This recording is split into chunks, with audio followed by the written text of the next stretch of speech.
Hi everyone, so today we're going to talk about laces. I have here a re-embroidered lace that has heat set gemstones and beading. This is item number 329666. It is a Lorenzo olive seaweed and floral embroidered lace. So just to give you a little information on laces and how they typically should be sold, transferred, and delivered to you. Once you purchase any type of re-embroidered lace that has maybe a beading or embellishment on it, it's typical that the seller would wrap it in tissue paper so that it relieves stress on the beads from one layer to another. So this lace it's on a very fine mesh backing. The beauty of this lace in particular is that you can actually cut out the motifs and create applique from them.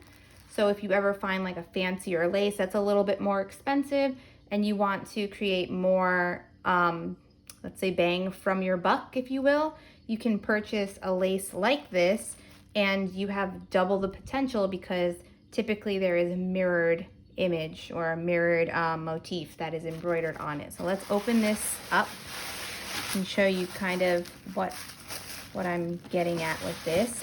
You can see that it has, I'm not going to call this a scalloped edge. I would say this is more of just like a decorative edging on the lace. You see that it's got a little bit more of the mesh past where the actual embellishment ends. So you can either use the bottom edge just by trimming this. You can use the bottom edge of the actual lace as your hem by just cutting away at this netting. You don't have to cut super duper close because you don't want to cut the actual threads of the embroidery. And then you just have a clean finish. You can also remove the flowers or the beads. You can cut into the lace to create actual applique, and to do that you would cut about 1/8 of an inch away from the actual floral, and then you can reapply these onto a dress or pants, jacket, even a backpack or something more casual to make it look more high-end. And I'm doing a little sloppy job just because I want to show you guys a lot today. But you'll notice that when the motif joins and you cut those apart from one another, you'll get an unraveling, and you can use what's called fray check. You can find that on the website. It is a very watery based glue that helps keep your threads from fraying. So you can actually you won't see it because it dries clear. You can just dab a little bit on the back end of where you trimmed those stitches apart from one another in the motif, because you don't want your stitching to unravel. You don't want it to break when it's actually in the garment. So here I'm going to have a little trouble, but this would be an instance where you could use fabric glue or the fray check, or you can even catch those edges again by hand when you applique this. So you can take the flowers off as well. It may damage the actual fabric because sometimes the beads are set with like nail heads. Unlike the beaded all over appliqued chiffon that we visited once before with evening fabrics, you can cut into this mesh however you like, and there are no repercussions aside from if you're too close to the stitching, it will unravel. So if you wanted to and you had some remnant, you could always just cut even around the backing that is behind the flower. And then you can use that bit of mesh that is still around the nail head to use that as an applique also. And it's not to say you have to use the same fabric for everything. You can cut from this and apply it onto another piece or a different fabric or a different base. More often than not, you would use a power mesh as a lining. I have here item number 111767, and this is a power mesh that has a little bit of a heavier weight. If you were making something that was closer fitting to the body, I would definitely use something that was more dense like this. And then you would just place your lace right over top to give it that illusion. Depending on your client's skin tone or your own skin tone, it's definitely preferred that you buy your power mesh in person so you can match that. You can even make a bald fist and try your best to match it to the skin tone. That will be the lining to create that illusion with the lace. So let's check out this lace a little bit more in depth, and then we can jump on to another re-embroidered lace style. So you've seen the hem. You see it has this wavy edge, which is amazing because you can use that going down center front. That could even be your neck edge, or because this lace is somewhat mirrored, you have that scalloping, well, it's like a faux scallop, but you have this wavy edge on one side and you have it on the other end, if you want to call this the selvage side as well. So what you can do, and because it isn't perfectly reflected, you can see how the wave of this side of the motif comes upward. This one goes downward. This goes up and down. So there's kind of like a step, more of a step and repeat here. So technically, no, you have more of like a flip rather than a line of symmetry with this particular lace. But again, the beauty of it is you find the center of where the repeat of this lace meets. And then you have an option for a whole nother way of using that type of applique. You could even cut into it and divide the two and do kind of like something that's kind of growing up the body. It's a lot of room for different concepts with this lace. So let's check out another. This is item number 329662. It is a Mattia Steel blue floral embroidered lace in blue gray. So if you can't tell already, it has re-embroidered applique similar to the last style. That's got these awesome 3D looking flowers. And the beauty of it is that, like our previous style of lace, it does have that kind of cleaned up edge. So this would be a proper scalloped edge. You can see how it looks like scallops, kind of like a seashell. And on the other side, or the other selvage, if you will, let's find it. This is a tricky one. I like to keep the tissue paper just because you can, if you don't have enough space to put all of your fabric on rolls, you can just fold it back up. Keep the tissue paper. Okay, now we're talking.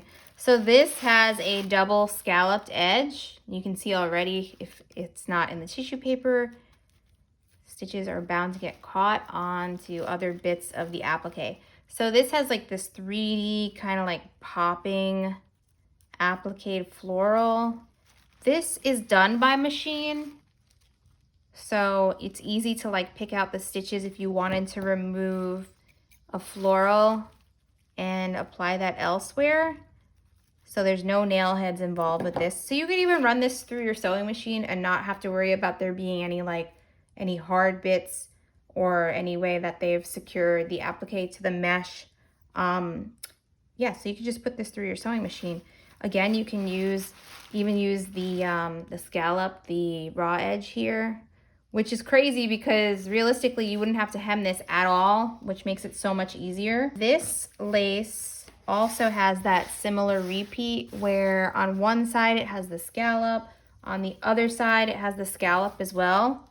So you get more of like a linear repeat here where the motif is more in like clumps. So you could very well use this fabric top to bottom and you wouldn't have to buy as much yardage because you could use either selvage edge as the top and the bottom of the garment. So if you're doing something strapless, you could use this as like the top edge of the dress or as the hem.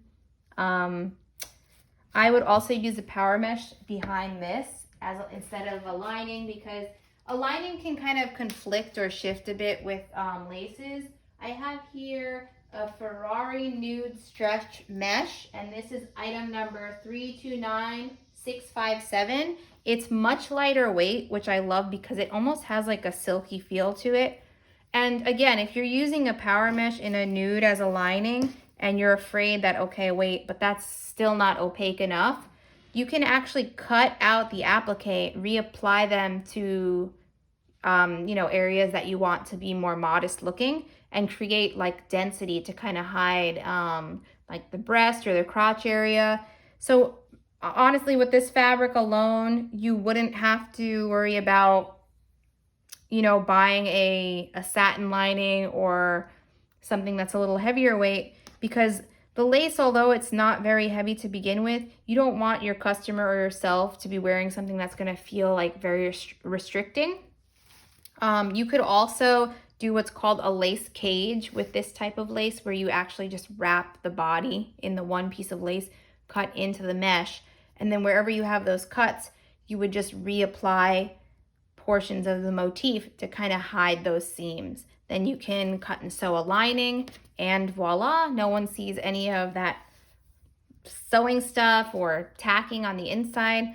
But this power mesh is so soft and so beautiful. I also recommend to only use invisible zippers when you are working with laces or power mesh, if you even need to put a zipper into the mesh, but in most cases you will. I know that seems like a conflict because putting a stretch with a woven or a mesh that has no stretch and a zipper just feels like it's too many things at once, but that's just how it works.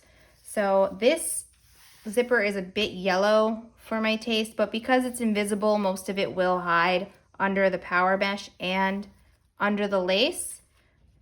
I would probably opt for using this icy blue because it just feels like it's more true to the actual lace that will be the most exposed of your garment.